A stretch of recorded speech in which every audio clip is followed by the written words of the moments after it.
mês de outubro é óbvio que nós falaríamos sobre o Outubro Rosa e eu trouxe uma médica maravilhosa aqui para trazer muita informação de qualidade para nós sobre o câncer de mama, a doutora Rafaela. Bem-vinda ao Minuto Mamãe e Bebê. Muito obrigada, que prazer estar aqui com você. Muito bom te receber aqui e falar sobre esse assunto. Então, o Outubro Rosa é um mês voltado para a gente falar muito sobre o câncer de mama, sobre prevenção, tratamento. E eu queria que tu falasse para nós um pouquinho disso. Como é que é o Outubro Rosa para o mastologista, a importância realmente das pessoas buscarem por um mastologista, fazer esses exames, mamografia, enfim, conta tudo para nós. Que espaço incrível para a gente falar sobre isso, né? O Outubro Rosa, ele surgiu na década de 90, em Nova York, onde uma moça jovem de 33 anos teve câncer de mama e veio a falecer de câncer de mama, assim, muito jovem. E a sua irmã, na época, né, ficou muito sensibilizada com essa situação e começou a querer fazer algo para chamar a atenção, né, do câncer de mama e nessa população jovem, né. E aí ela juntou o máximo de pessoas que ela conseguiu numa corrida. E na época a irmã dela gostava muito do rosa, por isso o rosa, por conta do gosto até da irmã. E aí ela criou esses lacinhos famosos hoje do Outubro Rosa e disponibilizou para várias pessoas e fizeram essa corrida em Nova York com esses lacinhos rosa para chamar atenção para a doença, para arrecadar dinheiro, para que tivessem muita campanha em relação a isso, né, investisse, né, em tratamento, diagnóstico e tudo mais. Então, desde então, essa campanha atingiu o mundo, né? No Brasil chegou ali em anos de 2000, então começou com o obelisco em São Paulo, pintado de rosa. A gente vê vários monumentos, né, das grandes cidades que tem a luz rosa fazendo esse chamativo mesmo para o Outubro Rosa, né? E o principal objetivo desse mês é a gente chamar atenção para a prevenção e diagnóstico precoce, porque são esses dois que vão aumentar a chance de cura das nossas pacientes, né? Mas, claro, a gente fala de tratamento, a gente fala de survivors, a gente fala de evolução, né, de diagnóstico e tudo mais, mas o nosso foco é sempre prevenção e diagnóstico precoce. A gente fala aí na prevenção e você, como mastologista, com certeza já pegou diversos casos de câncer de mama no início, mais avançado. E, com certeza, quanto antes se descobre, maior a chance de cura, melhor o tratamento. Então, por isso que a gente fala tanto na prevenção, né, doutora? Isso. Quando a gente fala em prevenção, a gente está querendo que a paciente não tenha doença. Então, prevenir é a gente fazer com que diminuamos os fatores de risco, né, para que essa paciente não não tenha doença. Quando a gente fala de diagnóstico precoce, a doença já está estabelecida, porém a gente quer que ela seja diagnosticada muito no começo, porque daí a gente tem realmente altas taxas de cura dessa doença, né? Hoje em dia a gente tem dados alarmantes, né, de que no Brasil mais de 50% dos diagnósticos são feitos em estágios avançados. E isso é muito ruim, porque a gente acaba tendo tratamentos mais invasivos, né, às vezes não tendo cura, porque muitas dessas pacientes já são metastáticas, mas a gente precisa também chamar atenção para essas pacientes, né? Mas o foco deve ser sempre a prevenção, né? E como que a gente previne isso, né? É a gente tendo uma alimentação saudável, é a gente fazendo atividade física, muitas vezes tendo filhos um pouco mais cedo, antes dos 30 anos, amamentando, ou seja, fatores que contribuem com a nossa qualidade de vida, com bons hábitos, né, para que a gente tenha menores chances de desenvolver o câncer de mama. Quando a gente pensa em tratamento, o que nós temos aí de tratamento para o câncer de mama? Vai depender muito do quão avançada é essa doença, né? Quando a gente consegue diagnosticar doenças muito iniciais, a gente basicamente faz uma cirurgia conservadora, ou seja, a gente tira só aquela área do tumor, complementa com radioterapia, né? E dependendo do subtipo, a gente usa algum tipo de anastrozol, que é o inibidor de aromatase, ou o tamoxifeno, que são hormonioterapia, né? A gente faz esse tratamento mais estendido. Se é uma doença, às vezes, mais avançada, né? A gente precisa fazer uma cirurgia um pouco maior, às vezes uma mastectomia, uma indicação de quimioterapia, dependendo do tamanho do tumor, dependendo do subtipo, né? Mas são tratamentos que hoje em dia já estão muito evoluídos, né? O câncer de mama é a doença que é o câncer mais estudado no mundo. Então, se a gente pensa o mesmo tratamento há 15 anos atrás, a gente vê que a gente evoluiu muito, tanto em cirurgia, tanto em tecnologia de medicações, né? Então, uma paciente jovem, antigamente, que tinha um subtipo HER, muitas vezes sem grandes chances de vida, hoje em dia ela é super bem tratada e uma sobrevida muito grande. Então, em pouco tempo, a gente tem uma mudança muito robusta, né, no tratamento dessas pacientes, por exemplo. Que bom. E a gente vai evoluindo e a gente sabe que as doenças, elas também evoluem, então elas vão mudando e a gente sabe que os dados assustam porque cresce também, mas o bom é saber que tem, por um outro lado, a medicina ali avançando também para que tenha esse, senão não ia dar certo, né? E nesse avançar, né, a gente avança muito na questão do diagnóstico, né? Então, hoje em dia, a gente estuda, né? Então, a gente começou a perceber que pacientes cada vez mais jovens estão sendo acometidas por câncer de mama. E isso, claro, tem muita influência do nosso dia a dia, né? Então, somos mulheres, por exemplo, que acabamos tendo filhos mais tarde, né? Menos filhos, muitas vezes, ou nenhum filho, né? Uma vida super agitada, estressada, uma alimentação não muito boa. Então, essas pacientes que antigamente não tinham câncer acabam tendo. Então, a gente evolui no diagnóstico quando a gente antecipa o rastreamento, né? Pelo Ministério da Saúde, a gente tem uma premissa de fazer mamografia bienal a partir dos 50 anos. E a gente já vê estudos mostrando que se a gente antecipa esse rastreamento, a gente acaba pegando um nicho de mulheres muito maior. Então, a Sociedade Brasileira de Mastologia preconiza que a gente faça mamografia pacientes de risco habitual a partir dos 40 anos anualmente. Porque senão, se a gente só começa nos 50, a gente fica com uma parcela grande de mulheres que acabam não entrando no rastreamento e acabam desenvolvendo câncer de mama e diagnosticando muito mais tarde. E não é isso que a gente quer, né? Então, a gente acaba incentivando muito fazer mamografia. Hoje em dia, a gente tem avanços, né, nesse diagnóstico, muitas vezes com tomossíntese, às vezes uma ressonância entra aí para ajudar no diagnóstico quando a paciente é de alto risco. Então, a gente também tem evoluído bastante nesses diagnósticos e melhorando também a faixa de rastreamento dessas pacientes, né? Perfeito, adorei. Obrigada por dividir tanto conhecimento, tanto conteúdo conosco e até a próxima.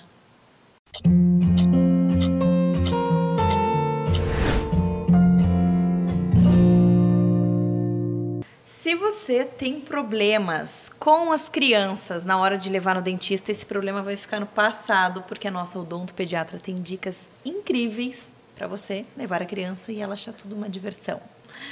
Bem-vinda novamente. Obrigada, Mari. Meu amor, então conta para nós. Você vê diariamente crianças no consultório e você tem o seu jeitinho especial de conduzir a consulta. Então, eu queria que você falasse um pouquinho, né, para a gente dar dicas para essas famílias, enfim, para que não seja traumático, para que a criança goste de visitar o dentista e tenha essa relação saudável com o sorriso, com os dentistas, enfim.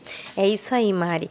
Na verdade, eu acho que hoje é um tabu até, inclusive, para os pais. Existem pais que até postergam levar a criança ao dentista, porque sabe que a criança vai ter medo, porque acha que vai ser o terror, e não é. E eu vou contar um pouquinho como a gente faz. Eu acho que a parte mais importante e mais bonita do nosso trabalho como odontopediatra é a criação do vínculo. Para mim, o vínculo é uma das coisas mais bonitas que a gente tem. Inclusive, eu acho muito incrível que hoje as crianças vão no consultório e elas pedem para voltar, elas ficam ansiosas porque elas querem ir. Mas por quê? É todo um trabalho, né? De um vínculo, de uma geração de confiança. Então, lá no consultório, a gente trabalha muito com a criança. Os pais, eles são importantes para nos passar algumas informações, mas o nosso paciente é a criança.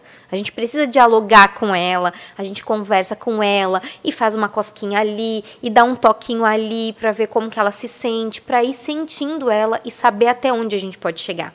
Mas o ponto crucial, Mari, é a gente fazer a criança entender o que está acontecendo, pelo que ela vai passar. Então, tudo é mostrado para a criança antes de ser feito. Acionar uma escovinha que gira para ela, para passar e escovar o dentinho dela, vai ser primeiro falado. Por exemplo, como que eu geralmente faço? Eu falo para ela, ó, essa escovinha aqui vai girar e fazer um barulhinho de caminhão, assim, ó. Então, a gente vai fazendo algumas demonstrações antes para que a criança já entenda na cabecinha dela, antes de simplesmente colocar na boca. Depois eu mostro longe para que ela não fique aquela coisa perto dela, mostro de longe. Ela escuta o barulho, ela vê girando. Eu passo no meu dedo primeiro, que está enluvado, pergunto se ela quer sentir no dedinho dela. Passa no dedinho dela para depois ir para a boca. E quando vai para a boca, ela tá sempre com um espelhinho para ver que tudo que eu mostrei realmente é o que está acontecendo na boquinha dela. Isso é só um exemplo bem básico, né, Mari? Tem várias coisas por trás. É a forma que se fala. Então, quando eu falo da escovinha no dedo e eu faço no meu dedo, eu falo que vai dar uma cosquinha. Então, é a forma que se fala, para a criança estar incluída naquele ambiente, entender tudo pelo qual ela vai passar e depois seja mais confortável e tranquilo para que ela realmente passe por aquilo. Eu, como mãe, posso dizer que realmente faz toda a diferença, porque eles gostam de saber o que vai acontecer.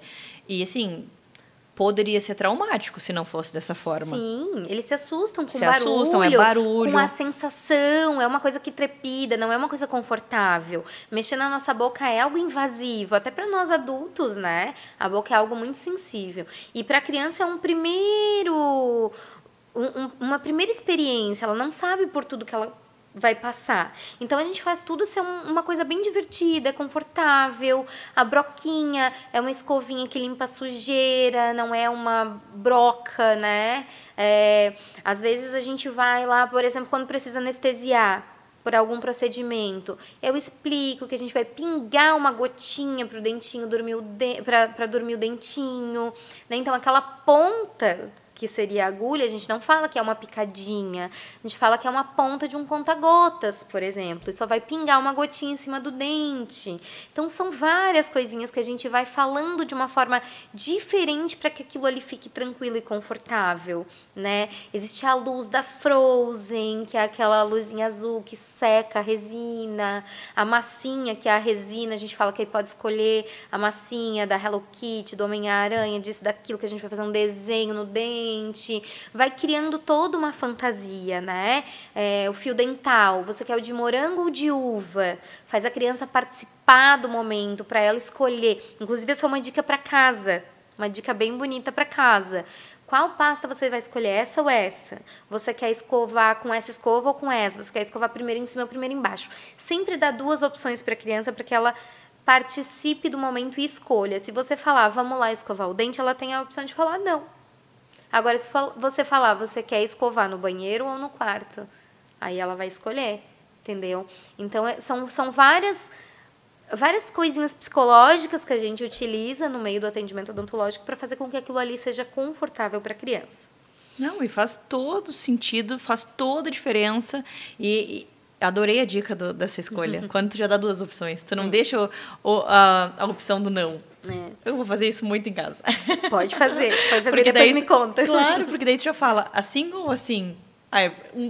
E qualquer um dos dois tá bom pra nós. Talvez te fale em algum momento, nenhum. Eu falo, não, algum tem que ter, ó. Então Sim. Vamos ver esse. Aí inventa outra forma, né? Mas... Com certeza. Não, e a gente sabe que com criança é assim. A gente precisa ter, sei lá, trabalharia com adultos. Sim. Né? Então, a criança, Sim. ela precisa desse lúdico, ela precisa dessa interação.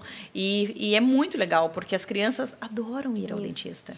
E uma coisa que eu sempre falo, né, Mari, fazer uma restauração é uma obrigação de um dentista, de um profissional. Né? Tem que saber, passou 5 anos na faculdade ali. Agora, como fazer com que a criança fique de boca aberta para fazer uma restauração? Porque tem que estar tudo muito bonitinho ali para fazer bem feito, né? Tem que estar tudo sequinho e tal. Aí que é o pulo do gato. Então, a forma diferente de um odontopediatra tratar essa criança, ela faz toda a diferença. Inclusive, procurem um profissional odontopediatra, né? Existem vários dentistas que atendem criança, mas ser tratado por um especialista é outro caminho. Não, e sabe o que eu vou te falar agora? Que eu consigo ver no teu olho o brilho e como tu gosta do que tu faz. Do jeito que tu fala, a gente consegue ver que realmente, quando tu fala ali, é o pulo do gato, saber fazer, saber conseguir deixar. E eu sinto que tu sabe e que tu gosta disso, Mari, que tu aprendeu como fazer e que tu sabe conquistar as crianças para ficarem de boca aberta para ti. eu sou apaixonada e eu sou muito suspeita para falar, tá? Mas as crianças que têm maturidade o suficiente para entender a partir de 2 anos e meio, por aí, pode mandar para mim que eu dou o meu jeito. Que legal. Porque eu gosto muito do que eu faço e eu consigo realmente criar um vínculo diferenciado com as crianças, sabe? Eu sou muito suspeita para falar sobre o assunto, mas eu sou muito apaixonada, claro, eu não faria outra coisa. É claro, de olhar o jeito que tu fala e com a empolgação que tu fala, a gente consegue sentir que realmente tu faz bem feito e que tu gosta do que tu faz. Parabéns. E que bom que todos que os profissionais fossem assim, né? Porque a gente sabe que não é assim. Que tem gente ali contando segundos na correria. E não, eu vejo que tu te entrega realmente para isso. E por isso que tu é a encantadora das crianças, né? Que as crianças querem sempre voltar. É isso mesmo. É isso Obrigada mesmo. por dividir conhecimento conosco, por compartilhar essas dicas que eu vou levar para casa também. E até a próxima. Obrigada, Mari. Até mais.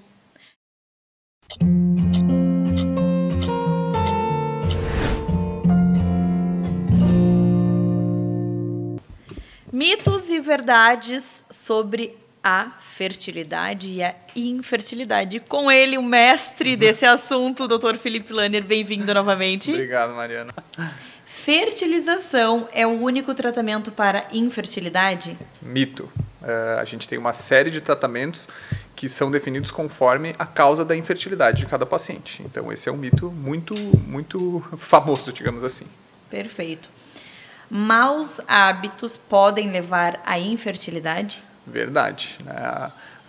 O tabagismo, o etilismo, a alimentação ruim, a falta da prática de exercícios físicos podem sim prejudicar a fertilidade. Todo tratamento para fertilidade engorda? Não, esse é mito também.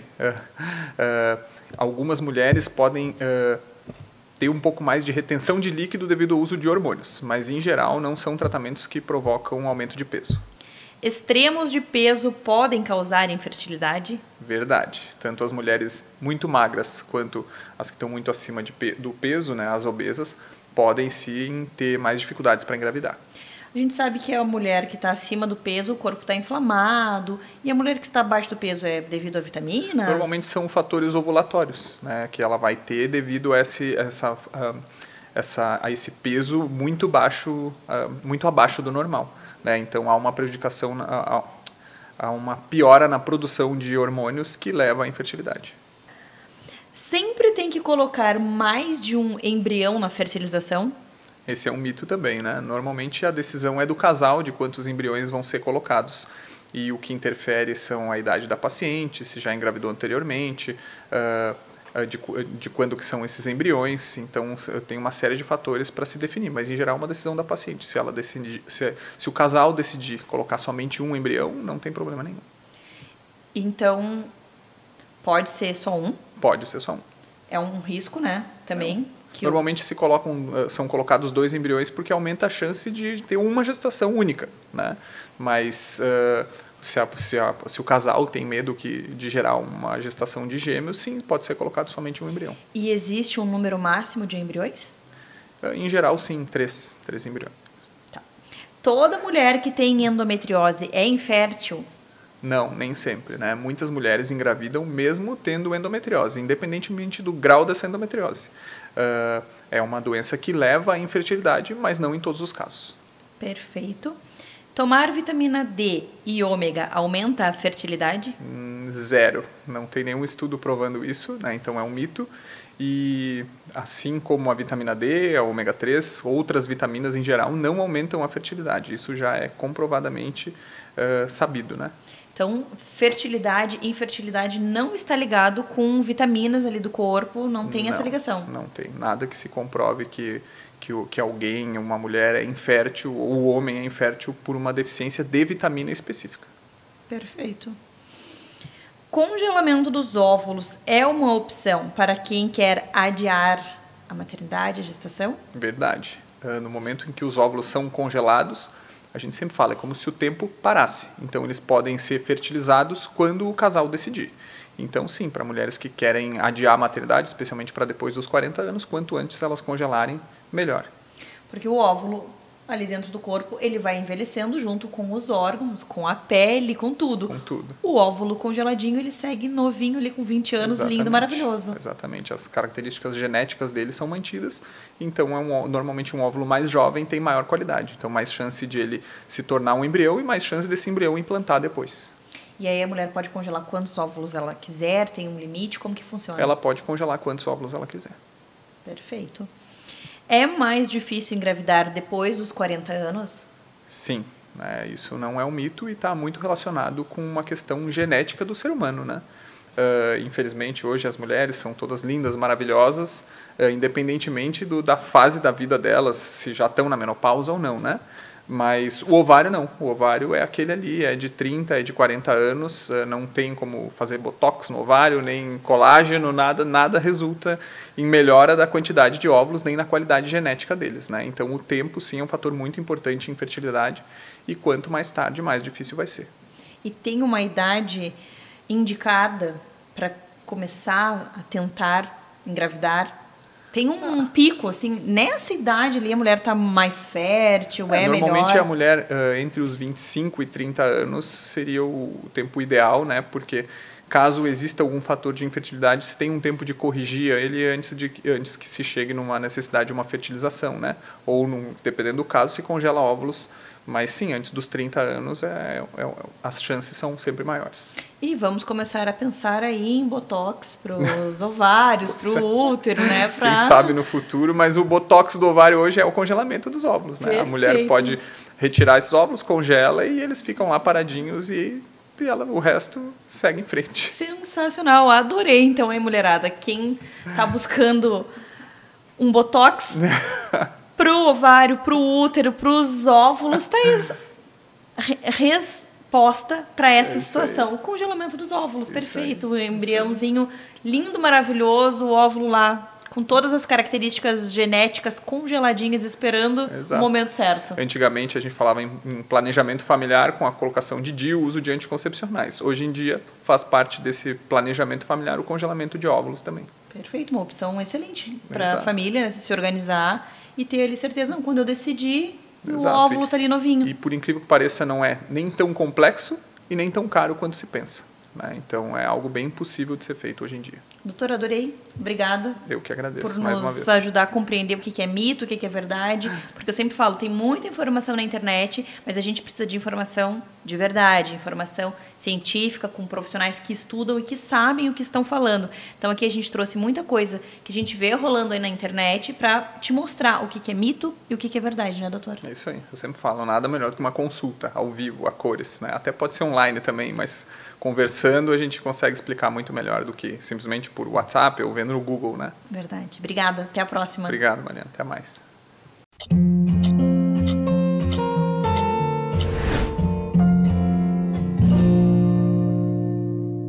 Vou conversar agora com a Cris, nossa terapeuta integrativa, para a gente poder te explicar o que significa uma terapia integrativa. Cris, bem-vinda ao programa. Obrigada, Mari. Então, as terapias integrativas são práticas, né, do qual a gente utiliza para quê? Para tratar a pessoa de maneira natural, de forma natural. Então, existem hoje várias práticas integrativas, inclusive, que já são usadas no SUS, que são usadas através da própria medicina mesmo, né, mas o SUS hoje já aderiu várias práticas integrativas, né, como aromaterapia, fitoterapia, a própria auriculoterapia, reflexologia. Então, são várias práticas integrativas hoje que já são, inclusive, já estão disponíveis no SUS também para tratamento do paciente de forma natural, né? O profissional integrativo, ele vai sempre buscar o quê? Tratar o paciente de uma forma natural, né? Às vezes existe a necessidade de interações medicamentosas ou até mesmo suplementações, né? Isso a gente nunca abstém da necessidade, porém a gente vai sempre lá na causa, na raiz do problema e sempre buscando assim de uma maneira mais natural possível para o paciente, sem deixar ele dependente de um medicamento ou de ter que ficar todos os dias tomando algo ali que pode vir a prejudicar em outras coisas, né? Cris, quando a gente pensa no teu paciente, quem é essa pessoa? Uma pessoa que tem uma dor crônica, uma pessoa ansiosa, obesa, diabética? Todo mundo pode ser um paciente integrativo, né? De um profissional integrativo. Por quê? Porque a gente vai trabalhar e vai cuidar desse paciente num todo, né? A parte energética, a parte física, a parte emocional, espiritual também por trás disso. Então, cada profissional integrativo, ele vai ter o quê? Às vezes uma abordagem que ele vai se aprofundar mais. Eu trabalho mais com a parte sistêmica, mais com a parte física do corpo, né? Desintoxicando, desinflamando, devolvendo boas funções para os órgãos, para quê? Para que a gente tenha, para que a pessoa tenha saúde e bem-estar de uma maneira natural. E principalmente, Mari, mudando hábitos. Porque são os hábitos que nos adoecem. Aliás, os maus hábitos é que nos adoecem. Então, junto com o meu tratamento, né, de desintoxicar, desinflamar, devolver saúde para o paciente, ele também tem toda uma informação de mudanças de hábitos. A gente vai entender esse paciente, o que ele faz, qual que é a rotina dele, né, para a gente ver o que é dentro da rotina dele que está adoecendo ele. Então, qualquer paciente pode procurar um terapeuta integrativo ou um profissional integrativo, porque ele vai modular o corpo. A gente vai olhar para esse paciente num todo, né? Devolvendo saúde para ele de uma maneira geral e não específica, né? Por exemplo, aquele profissional que só cuida de uma área específica do corpo do paciente, né? A gente sempre vai olhar num todo, porque a gente é um sistema interligado, onde tudo é interligado, tanto os nossos órgãos físicos, como também a nossa parte física, emocional, espiritual, tudo isso também é envolvido. Então, mesmo quando a gente tem um foco como eu, que é mais físico, mas eu preciso olhar principalmente para a área emocional desse paciente também. Né, que hoje a gente tem muitas doenças que a raiz é emocional. Então, assim, claro que os maus hábitos físicos, todo esse desequilíbrio físico, às vezes, acelera ou é um gatilho maior para trazer esse desequilíbrio para o paciente, mas a gente precisa olhar para a raiz emocional também por trás disso. Cris, e você trouxe aqui o seu equipamento, um dos seus equipamentos de trabalho. Eu queria que você apresentasse para nós, falasse como que funciona, para que ele é utilizado. Como que é utilizado. Então, a biorressonância quântica magnética, ela é uma ferramenta hoje utilizada dentro das práticas integrativas, né? A gente tem muitos médicos integrativos famosos, como o Dr. Baracate, Dr. Lair Ribeiro, que usam, né, utilizam, todo profissional integrativo, ele tem o acesso à biorressonância, né? A biorressonância, ela utiliza do quê? Da frequência, tá? Da frequência dos órgãos. Então, ela vai avaliar como que está a frequência de funcionamento do corpo da pessoa, do paciente.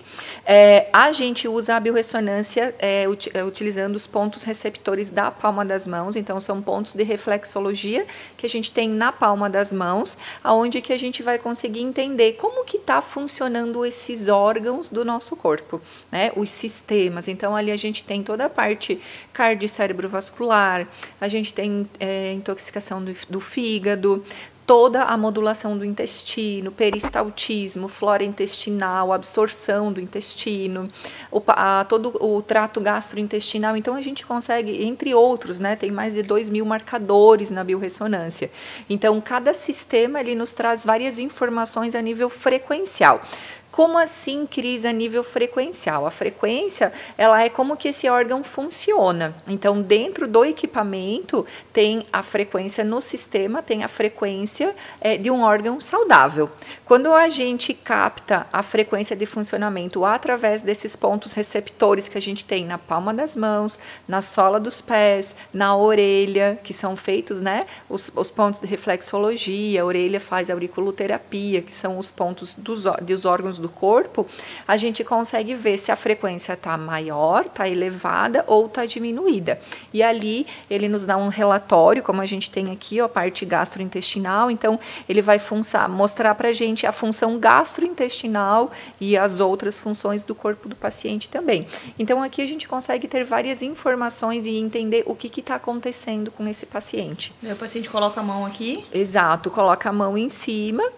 E ele vai ir fazendo a leitura, né, através de marcadores frequenciais, ele vai fazer a leitura de todo o sistema do paciente, como que tá. Em 2, 3 minutinhos a gente já tem a resposta de tudo isso, né? E aí, com esse resultado, vem todo o tratamento e depois um retorno para ver as mudanças. Exato. Então, a partir dessa avaliação, né, dessa ferramenta que a gente usa e de toda uma conversa com o paciente, né, para eu entender a logística dele, o dia a dia, né.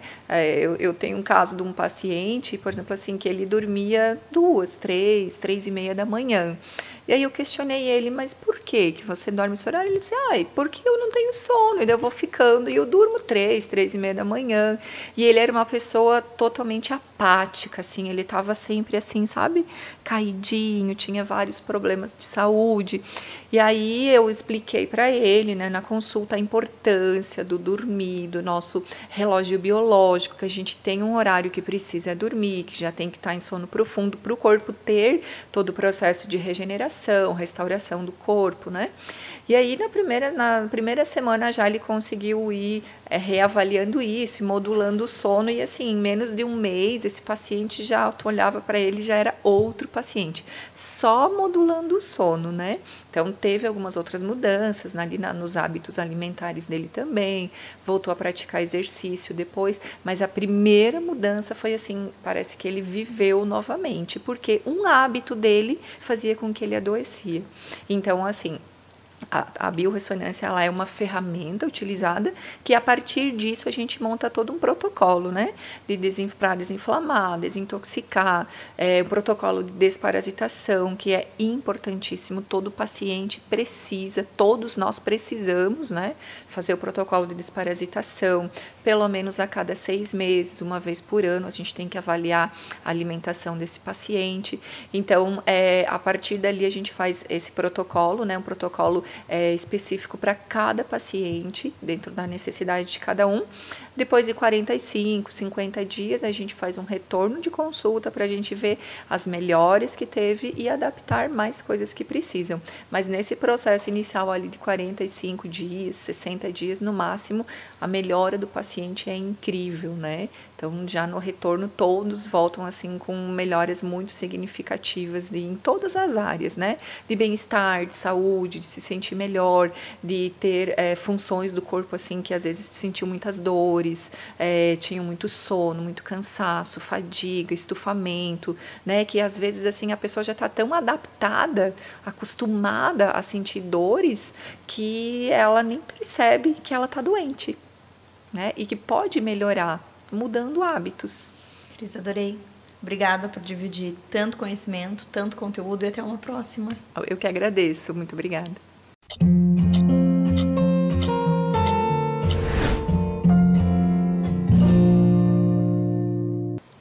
Você que é mãe, já teve aquela intuição de algo que vai acontecer com seu filho, como se fosse uma premonição? Eu sinto que vai acontecer tal coisa. O que será que é isso?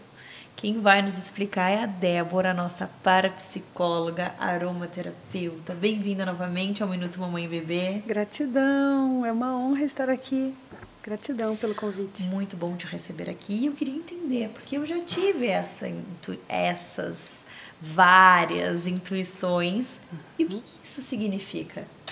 Isso é muito interessante, né? Muito. É muito comum as mães terem essa percepção do filho e de repente vai acontecer e a mãe sente.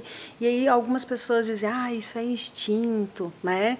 Mas isso vai além do instinto, né? Isso tem a ver com a paranormalidade. Então, dentro da parapsicologia, existem alguns fenômenos e a ciência já estuda isso, né? Então, a gente já faz estudo e consegue comprovar que a paranormalidade, ela acontece. E a mãe, com o seu filho, ela está intimamente ligada. Então, ela consegue captar telepaticamente e até também por pré-cognição, se há um evento que vai acontecer no futuro, é a pré-cognição. A mãe já conectou com aquela criança, ela já sente o que vai acontecer. Ou algo está acontecendo naquele momento, vem como uma intuição, um pensamento, e ela sabe o que está acontecendo. E isso é muito interessante, porque isso pode... Se a mãe sabe trabalhar com isso, essas percepções, isso amplia muito mais a conexão entre mãe e filho. E é muito comum. Eu tenho relatos de mães que dizem, Débora, eu sentia que eu tinha que fazer algo e eu não segui esse comando e, de repente, aquilo que eu estava sentindo aconteceu. Né? Então, quando a mãe ela percebe o que está vindo para ela de informação, eu chamo isso de campo. Né? Então, dentro da parapsicologia, tem a telepatia, a pré-cognição, tem outros fenômenos, mas quando a mãe consegue perceber que essa informação está chegando, essa intuição está comunicando algo para ela, e ela dá atenção para aquela criança, ela olha para o seu filho naquele momento e diz, não, eu tenho que agir aqui, essa mãe pode evitar muitas coisas, né, porque a mãe tem uma ligação muito forte com a criança, né? Como a mãe também pode ajudar a criança. Às vezes, tem crianças que elas têm muita dificuldade em expressar o que elas estão sentindo. E a criança está brincando, ela está no mundinho dela, mas a mãe sente, ela diz, não, meu filho não está bem. Tem alguma coisa acontecendo com ele. Professores dizem que está bem, as pessoas em volta dizem que está bem, mas a mãe sabe que não está. E isso é muito profundo, isso é a paranormalidade acontecendo na forma mais pura, que é a conexão da mãe e do filho.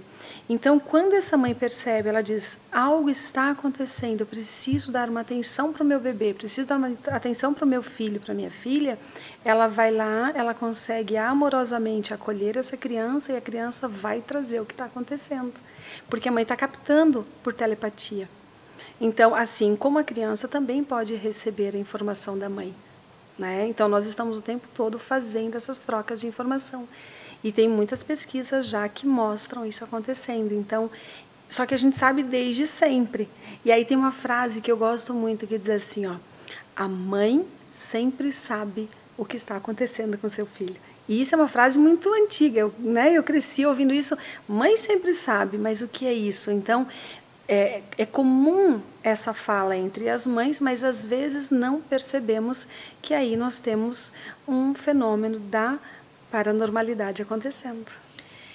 E algo que eu acho, assim, bem comum, pelo menos entre o universo onde eu estou inserida, já aconteceu comigo, e eu acho ruim, que são os pensamentos negativos. Em relação às crianças. Por exemplo, vinha um pensamento bem intruso em mim, e fui conversando com outras mães, e as mães tinham essa mesma sensação, porque eu achei, poxa, será que sou eu? Será que é uma premonição? Será que é algo de outra vida? De perder a minha filha. Então, assim, a minha mãe fala que também sempre sentiu, e isso gira no universo materno. É um medo, eu acho, natural de toda mãe perder o seu filho, né? Qual é a lei natural? É a mãe ir primeiro. Então, todas nós carregamos esse medo. mas quando ele vem muito em todas as situações, assim, sabe? Isso tem alguma explicação? Pode ter alguma explicação, sim. Existe o medo em função de alguma experiência que às vezes alguma mãe possa ter passado. A criança, por exemplo, hoje ela é mãe, mas um dia ela foi criança, ela pode ter visto alguma perda, alguma mãe que perdeu, então isso ficou lá no inconsciente, ficou gravado. Então nós temos que investigar se não existe algum trauma aí que está acontecendo e quando adulta ela tem medo, porque ela já viveu isso lá na infância. Então, ela já viu uma mãe chorando a perda do filho e agora ela é mãe, então esse medo está muito forte. Ela pode também ter recebido da própria mãe dela esse medo. Então, quando ela era bebê, na barriga da mãe, a mãe sentia medo de perder. Então, essa mãe passa para essa filha que agora, quando tem o seu bebê, ela nutre o mesmo medo. Como pode ser uma experiência assim, de alguma vida passada, aonde ela já perdeu. Então, por isso a gente tem que identificar onde é a origem desse medo. Simplesmente, é um acaso? Não. Alguma informação que tem que estar aí no inconsciente e aí a gente pode ir investigando para trabalhar em cima desse medo. E quando a gente pensa na questão de cocriar as coisas, o pensamento positivo, a gente mentaliza o que a gente quer, mentaliza a saúde e a gente atrai. E quando a gente tem esse tipo de pensamento, a gente atrai? A vibração, ela é algo muito importante, né? Então, se eu estou vibrando aquilo, eu posso sim atrair. Porém, nós temos que observar se a pessoa não está... E aí que é interessante pensar o seguinte, às vezes não é apenas uma vibração, ela está presa em um trauma. Então, não é que ela está vibrando aquilo, mas ela está presa num trauma. É diferente. E às vezes a pessoa, aquilo ela fica alimentando, e tem que observar se ela alimenta, como esse trauma está reverberando no campo dela. Se esse trauma fica sendo alimentado e ela fica vivendo aquilo, ela começa a criar aquela situação, sim. Mas nós temos que observar onde é que esse trauma ficou. Porque às vezes ela tem esse trauma, aconteceu, mas ela não alimenta essa energia. Aí ela não vai cocriar. Agora, se ela continua alimentando no campo dela essa energia, aí ela tem grandes chances de cocriar. Profundo, né? É profundo. Então, por isso que eu digo, assim, a gente precisa tratar e tudo que esse tipo de pensamento, traumas, dores, a gente precisa tratar. Porque a gente traz da mãe, a gente passa para os filhos e é uma responsabilidade que a gente está aqui, a gente tem que resolver. Os filhos não têm que carregar os nossos traumas e, né? Então, como é importante a gente ter essa percepção de que a gente precisa tratar. Muito obrigada por dividir tanta informação e conhecimento conosco. Até a próxima. Até a próxima. Gratidão.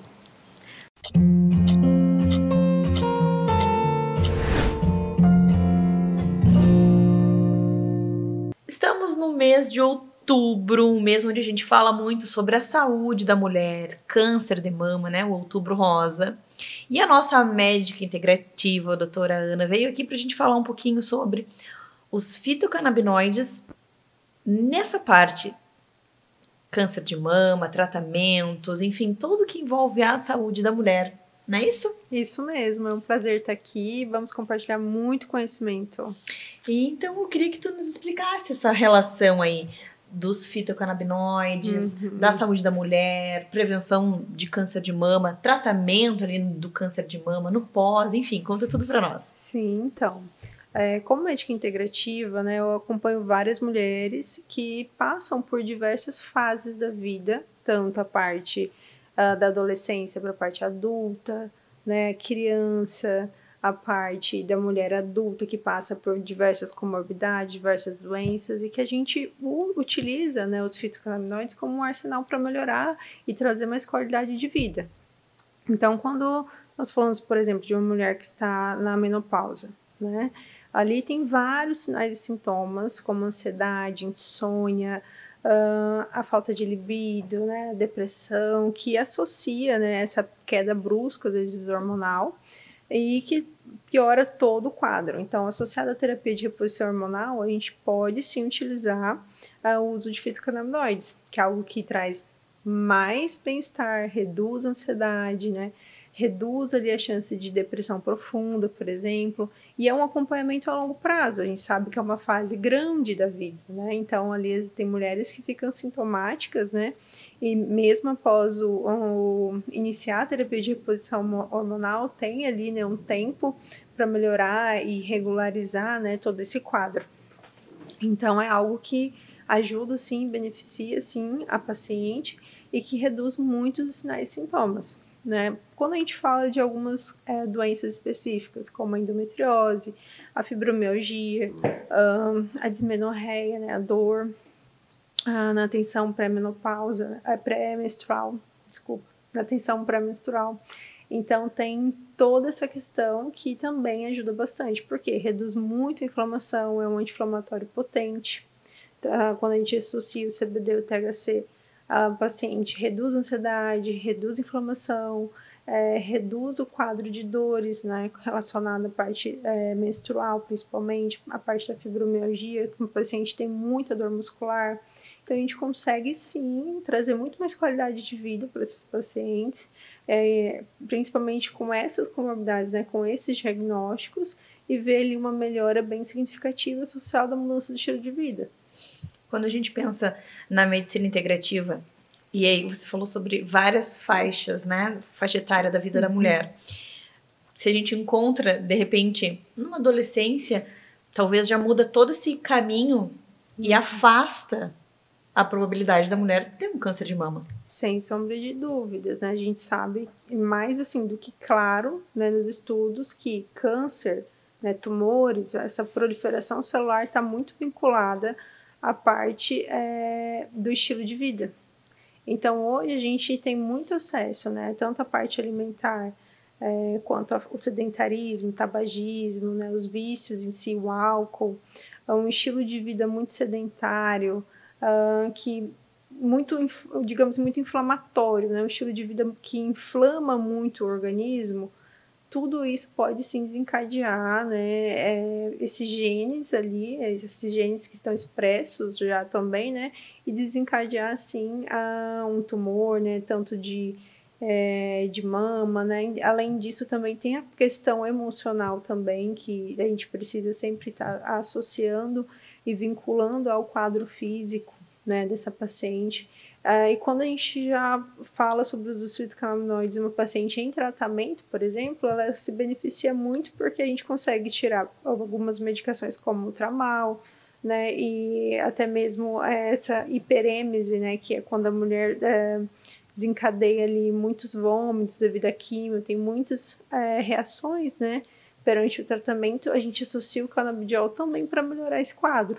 Então, é bem interessante esse acompanhamento, né, e desmame de outras drogas que são muito ruins, né, a longo prazo, para o uso dos fitocannabinoides.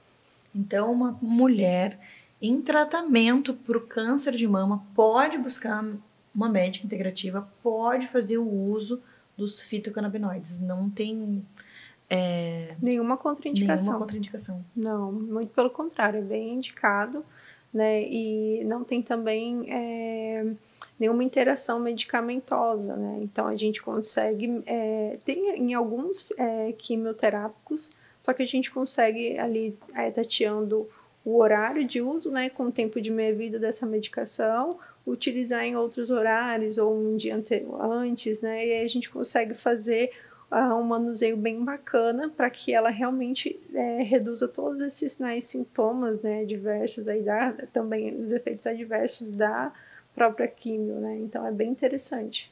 Nossa, adorei. Sensacional. Então acho que é a mensagem para o Outubro Rosa, sim, né, para as mulheres, tanto na parte de prevenção quanto aliada ao tratamento. Com certeza, né? Então, quanto mais você, mulher, se conhece, né, e investe na sua saúde, melhor. Então, observe seu corpo, faça escolhas saudáveis, invista em você. Obrigada por dividir tanto conhecimento e até a próxima. Até mais. Muito obrigada.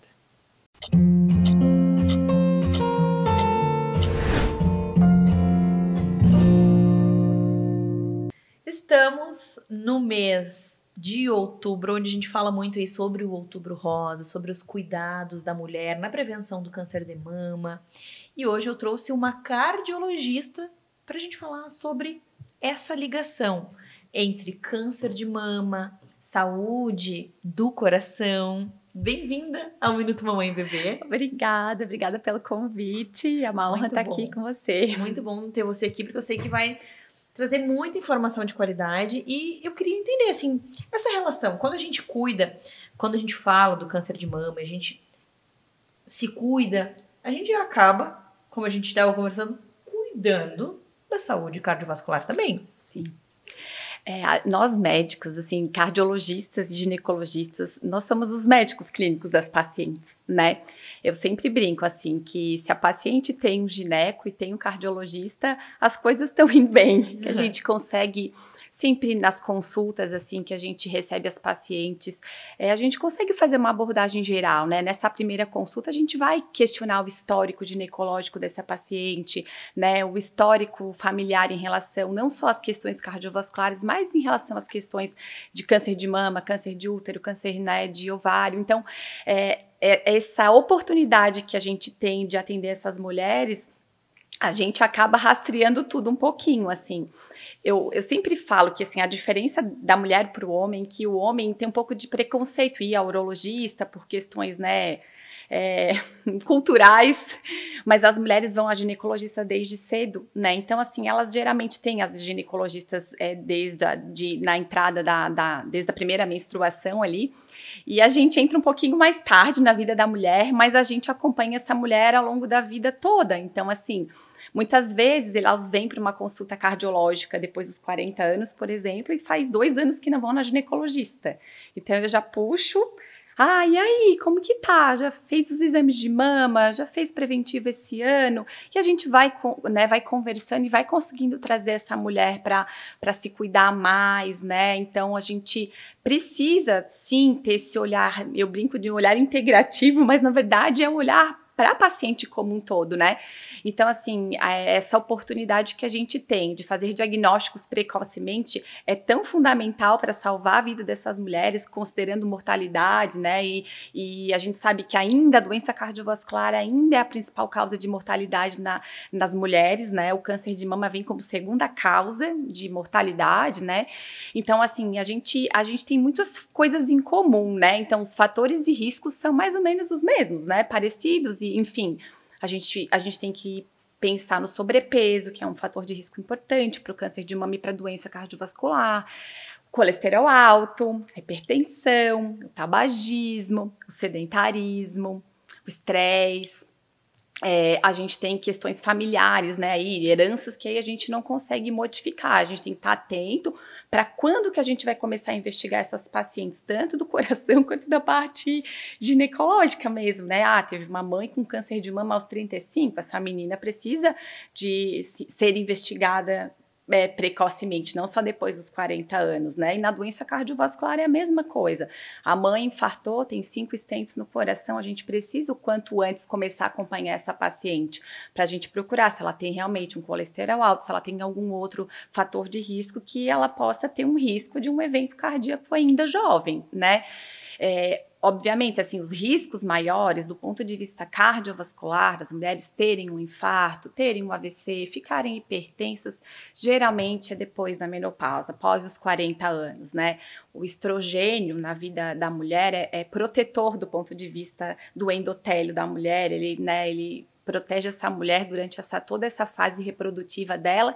Então, quando a gente entra depois dos 50 anos, a gente tem que tomar outros cuidados, que a falta do estrogênio impacta essa saúde dessa mulher, né? Então, a gente tem que ter um olhar muito atento para essa mulher. Então, eu sempre falo para as mulheres que vão iniciar a terapia de reposição hormonal, né, nessa fase da vida, que a avaliação cardiológica é tão fundamental quanto a decisão da ginecologista de usar ou não usar o hormônio, né, que via hormonal você vai utilizar, se é via oral, se é via transdérmica. A cardiologia tem participado cada vez mais dessa decisão compartilhada com as ginecologistas para garantir que essa mulher fique bem diante diante do tratamento dos próximos anos, né? Então, são duas especialidades que estão cada vez mais caminhando juntas, assim, né? Então, a gente tem um papel muito importante na vida das pacientes, né? De orientá-las, de acolhê-las, de ouvi-las, porque as mulheres têm muitas queixas que às vezes os pacientes homens não têm, né? E elas se preocupam muito mais com a saúde do que os homens, né? De maneira geral. Eu vejo assim, elas são mais cuidadosas, mas nem sempre tanto, né? Às vezes a correria deixa para depois, não tô sentindo nada, depois eu faço, depois eu vou, e o depois vai passando e as pacientes vão deixando a sua saúde para depois, né? Nossa, adorei. Muita informação boa. E a gente tem, assim, uma informação que o homem que infarta, a mulher não infarta. E é um mito absurdo, porque se a gente ouve falar tanto no câncer de mama e o câncer de mama perde para o infarto, então quantas mulheres aí infartam por ano?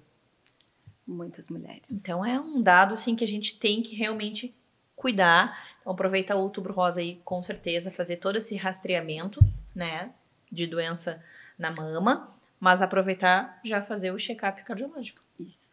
Muitas vezes a gente tem que lembrar, assim, que nas pacientes que têm mais idade, o sintoma cardiovascular de um infarto não é tão típico quanto é no homem. É importante reforçar isso, assim, aquela dor que aperta o peito, que o paciente tem, que irradia para o braço, irradia para o pescoço, nem sempre ele aparece na mulher. Às vezes é um cansaço que você não explica, às vezes é uma paciente que está tendo desmaios, tonturas também são sintomas de alerta para que a gente investigue mais esse coração dessa mulher, sabe? Então são o que a gente chama de sintomas atípicos, mas que para as mulheres é muito comum.